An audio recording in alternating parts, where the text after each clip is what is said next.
Ellie Flynn, journalist from BBC, has been in search of answers and accountability from multi-level marketing companies.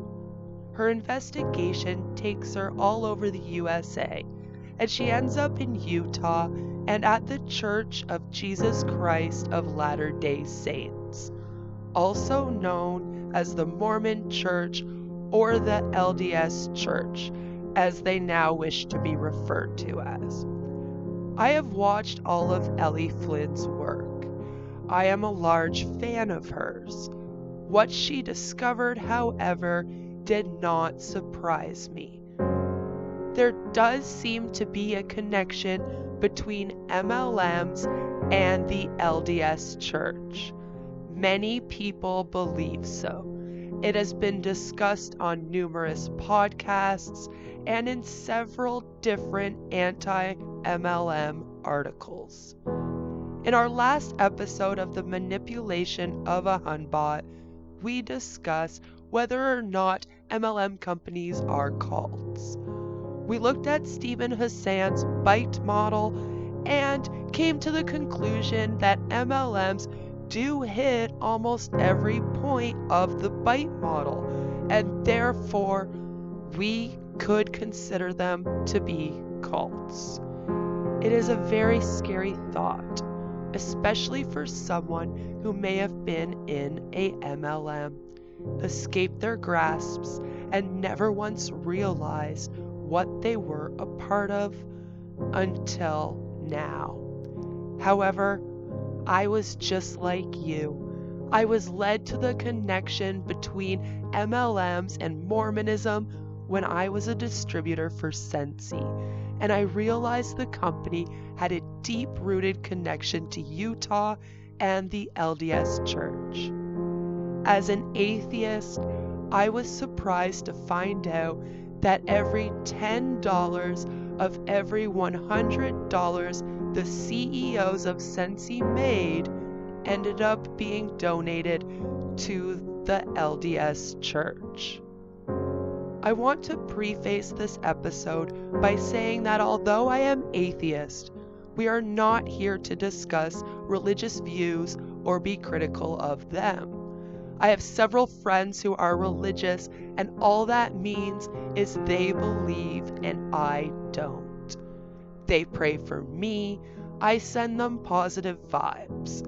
So we will not be arguing for or against the Mormon religion or Christianity as a whole in general. Today, we are going to discuss multi-level marketing companies and their connection to Utah and the LDS Church, what that means for society and even for those who are religious. On this channel, we have an issue with these companies using religion to have people join the team or buy their products. Religion should never be used to manipulate people into a pyramid scheme, and that's what we will be discussing. Because although I am atheist, I still believe that nobody deserves to have their religious beliefs used against them to get manipulated by a Hunbot.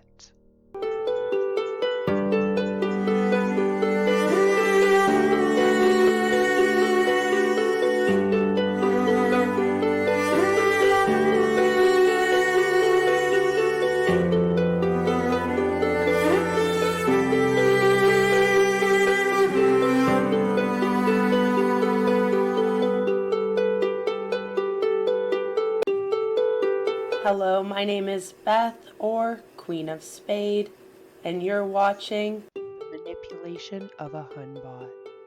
Religion is heavily used by MLM companies, not only the Mormon religion, but all religions. Here is an example of some religious posts on social media made by those who are trapped in a MLM business. Jesus was the first network marketer. He hand-chose his 12 and taught them to duplicate and multiply. #boom. My priorities: God first, family second, career third. Mary Kay Ash. Over 100 MLM companies have actually originated in Utah. Unique, Sensi, and New Skin are only few among many.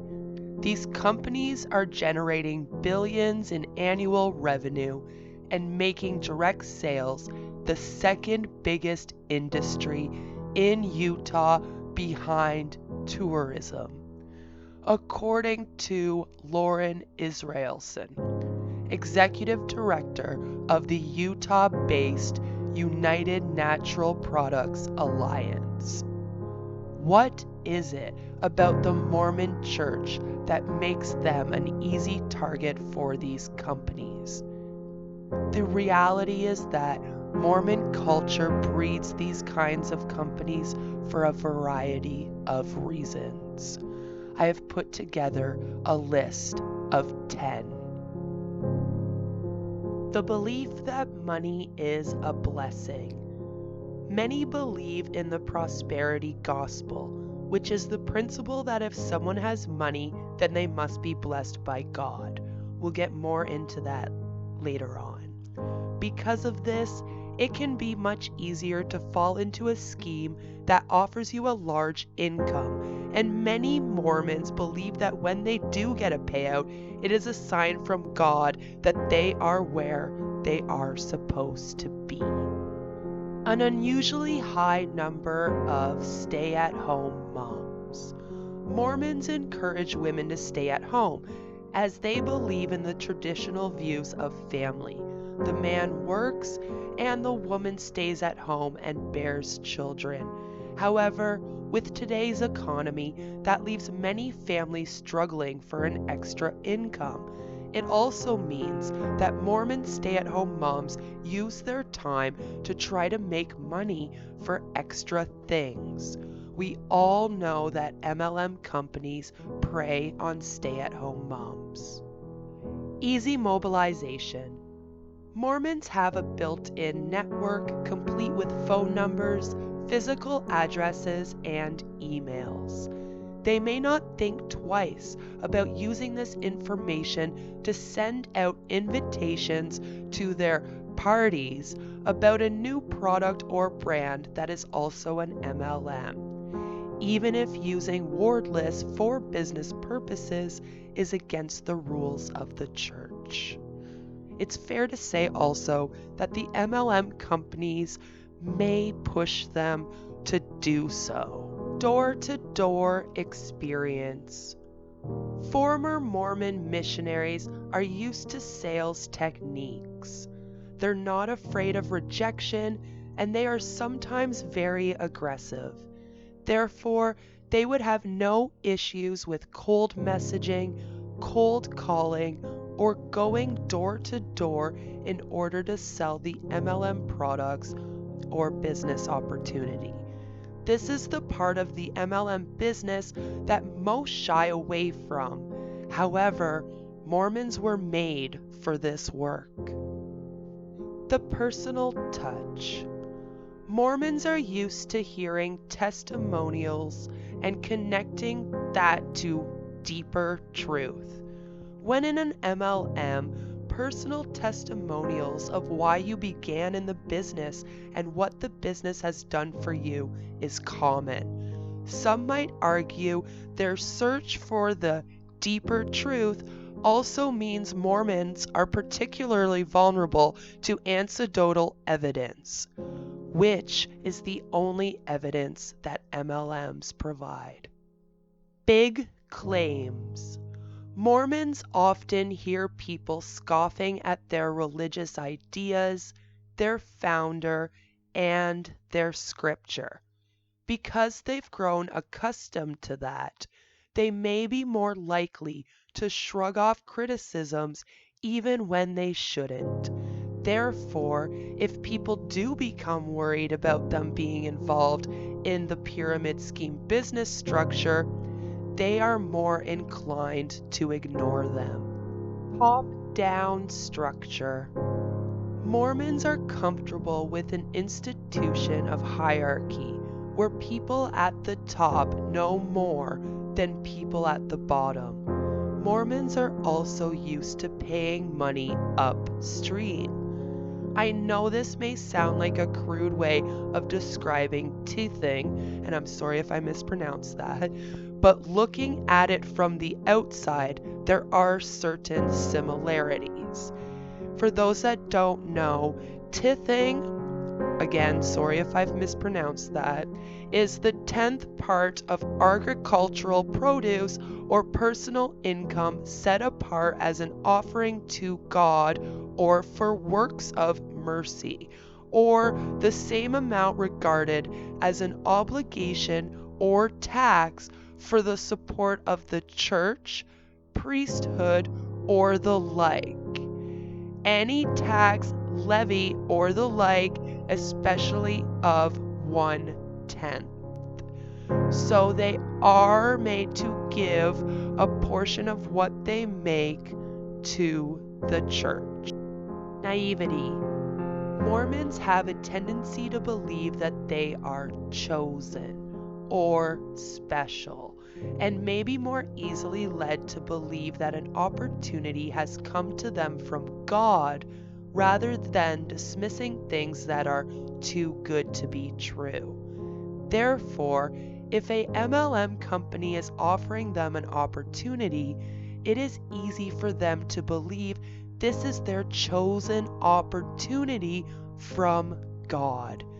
It doesn't help when the distributors use religion in their pitches. Skimming the surface. Sadly, Mormon church meetings do not lead Mormons to ask hard questions. Instead, they may be more vulnerable to being led to ask the questions that people want them to ask. If a question-answer format is offered, they may not think more deeply. The MLMs depend on this. They often manipulate distributors using information control, and Mormons are less likely to seek the truth out about these companies. Insularity. Mormons tend to be trusting, especially of other Mormons. They tend to want to believe that other Mormons are good, because surely if they know and believe in the gospel, then they want the best for other people and aren't trying to cheat people out of money. It's such a big problem that LDS apostle Dallin Oaks wrote a book about Mormons and getting rich quick schemes in 1988 when he worried that members of the church may be specifically susceptible to materialism. He wrote in his book, Pure in Heart, about what makes Mormons susceptible to the temptations of pyramid schemes. There have been a succession of frauds worked by predominantly Mormon entrepreneurs upon predominantly Mormon victims, wrote Oaks in the book, which was recently excerpted on LDS Living, citing stock manipulation, gold and diamond sales, and pyramid schemes. Whether inherently too trusting or just naively over-eager for a shortcut to the material prosperity some see as a badge of righteousness, some Latter-day Saints are apparently too vulnerable to the lure of sudden wealth, he said. Utah has one of the highest concentration of stay-at-home mothers in the country, according to a national study by the New York Times, which estimates 46% of prime-age women are not working, while 8% of men are not. Heavily Mormon areas are a throwback, wrote the Times. The male-dominated nature of Mormon culture has kept non-employment rates for prime-age women extremely high, as high in some cases as they were for American women in the 1950s. In a future episode of the manipulation of a Hunbot, we will be discussing feminism and how it is used by MLM companies. However, it is fair to say that it is so easy for those in the LDS Church, especially women, to fall victim to a MLM company. Because of this, many of the same practices seem to be used in MLMs as they are in the LDS Church. Here is an example. A few similarities of note between Christianity and MLMs. Always be closing, miraculous testimonies, vilification of apostates, all or nothing world view, overt references to Jesus, strangely low expectations, false unsupported claims, an emphasis on recruitment, fixation on wealth, waste of money and time, dishonesty, and failure. One thing you will see a common theme of is prosperity theology. This is an important theory when looking at how MLMs are so easily able to prey on those who are religious. Definition of prosperity theology. Prosperity theology, sometimes referred to as the prosperity gospel, the health and wealth gospel, or the gospel of success, is a religious belief among some Christians who hold that financial blessing and physical well-being are always the will of God for them, and that faith, positive speech, and donations to religious causes will increase one's material wealth. Prosperity theology views the Bible as a contract between God and humans. If humans have faith in God, He will deliver security and prosperity. The doctrine emphasizes the importance of personal empowerment, proposing that it is God's will for His people to be happy. The atonement, reconciliation with God, is interpreted to include the alleviation of sickness and poverty, which are viewed as curses to be broken by faith. As you can imagine, this way of thinking is similar to the MLM's way of thinking. MLMs that are very religious believe that financial blessings will come to them with the MLM, even if they don't seem to be making a profit. They put their faith in God and believe it will happen soon. The MLM companies love that mentality, as less than 1% of people in MLMs ever make a profit. Emphasizing the importance of personal empowerment is also done in the MLMs. They claim to be all about female empowerment. However, as we know, it is all a guise, and they are truly all about making the people at the top money. They pump their distributors full of positivity and training that has them feeling amazing and ready to go sign up 100 more Huns. They are often forcing Huns to spend every extra minute they have on personal development. Not to mention, MLM companies such as Young Living Essential Oils and doTERRA both add to holistic medicine and pseudoscience beliefs. And therefore, if someone believes in prosperity theory, they would believe they could pray away their illnesses and use some lavender essential oil to cure themselves. This is one of the reasons why these can be dangerous to society. Also, we do not want society to ever embrace groupthink or cult-like mentality as a norm. MLM companies, especially with their connection to Utah and the LDS Church, add heavily to that mentality in society.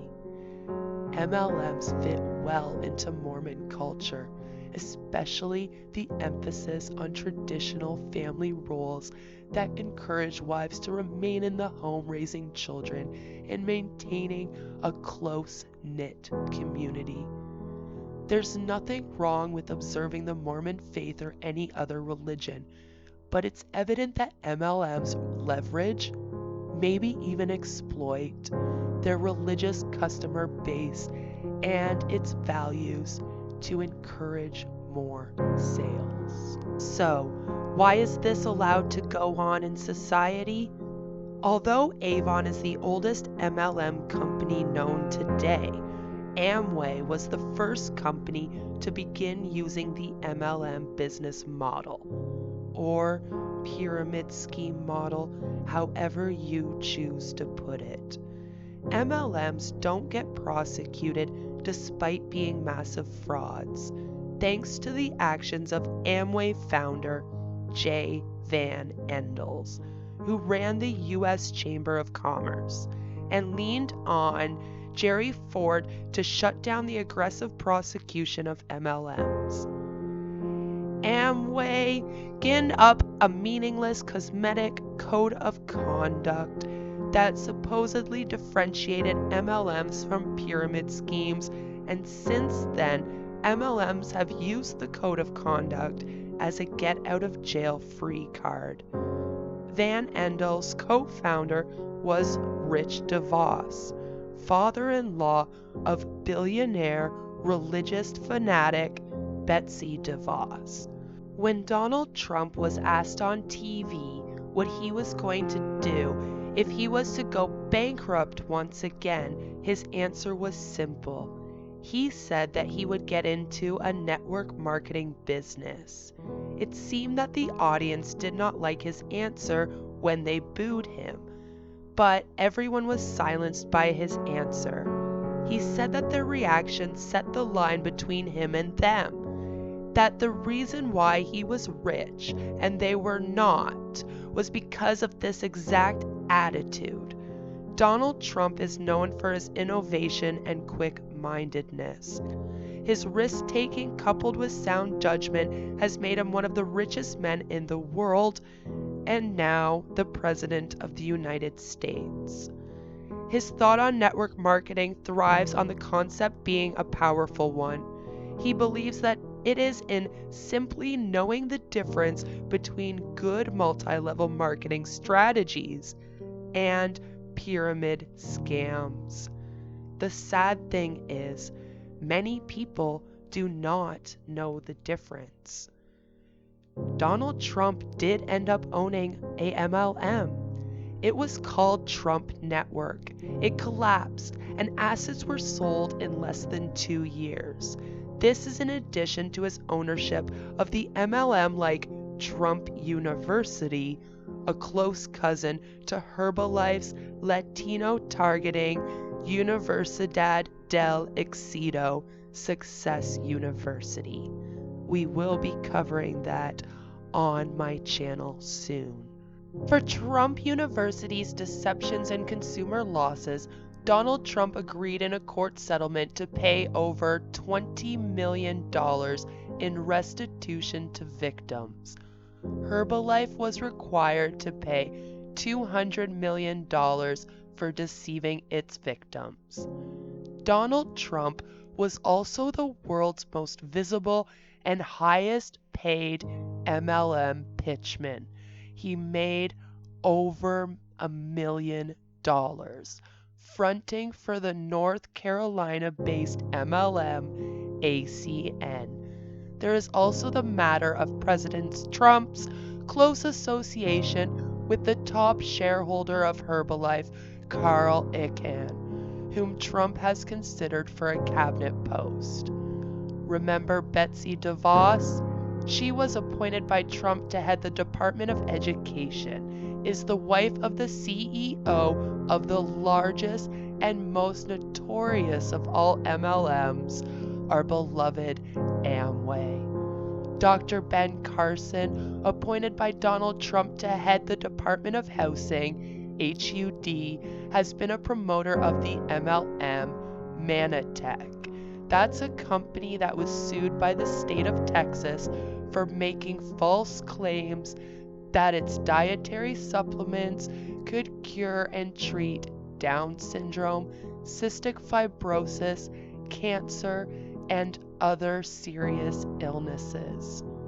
To fight off prosecution and exposure, Herbalife has hired some high-profile Democrats, including the former Chief of Staff of VP Joe Biden, Alan Hoffman, the former mayor of LA, and the former Obama-appointed chair of the FTC, John Leibowitz. Yes, the FTC.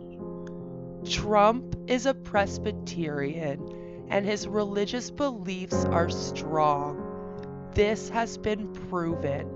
It is fair to say that his connections to MLMs also has to do with his religious beliefs, as is the case for many people. These political realities make consumer education and advocacy groups within civil society all the more important. Laws can be enacted or changed. Enforcement can be prevented through influence buying and government corruption. Yet, the truth about MLMs cannot be untold, and reality is not altered by such tactics. The films, books, websites, blogs, reports, whistleblower testimonies, analysis, and statistics, and the personal experiences of millions of people cannot be washed away. This is why the anti-MLM community needs to keep going. We need to stop the connections between MLM companies and the LDS Church, as well as their connections in the government, because these companies are not made for the working class people. These companies are made to take advantage of you and everyone around you so these people can continue to get richer. These companies use manipulation tactics as deep as religion and become just as cult-like as many feel religions such as Mormonism can be. These companies will continue to harm others if we don't continue to speak out. Using religion as a way to keep someone connected to your MLM company is a very worrisome manipulation tactic. It is very similar to the manipulation tactic used by cult leaders such as Jim Jones. They are adding to pseudoscience, and they are manipulating parents to not vaccinate their children. And we have seen the effects of this on our society already as the measles outbreaks return. We need to keep speaking out against these companies to save society from them, while our religious and political higher-ups continue to try to push them as a way for us to profit and have the perfect family life. This is a lie, and this is not okay. In our next episode of the manipulation of a Hunbot, we are going to take a deeper look at who is manipulated by MLM companies the most. Are there certain traits one has? Besides religious communities, do MLMs target other communities? We are going to continue to discuss these manipulation tactics and who they affect in detail, in hopes that more people become educated and aware of these tactics so they don't fall prey to these pyramid scheme cults. I think it's fair now to label them as such. So, if you are a religious person, please be wary of these tactics. Be wary of the woman at your church who asks you to come over for a perfectly posh party. Please do not be scared to tell the Huns at your church that you refuse to join their team. Remember that they are sucked deeply into a cult mentality and you do not wish to be, no matter what your religion is. MLMs are very harmful. Educate yourself further on the manipulation tactics used and the history of the LDS Church and MLM businesses. Even if you are Mormon yourself, it is very important to be aware of this so that you can protect yourself. In my description will be several resources that will be a great way to start, and we will continue discussing this here, of course. Remember that your religious beliefs should never be used against you, most specifically to have you sign up for a MLM company. And remember, don't get manipulated by a Hunbot.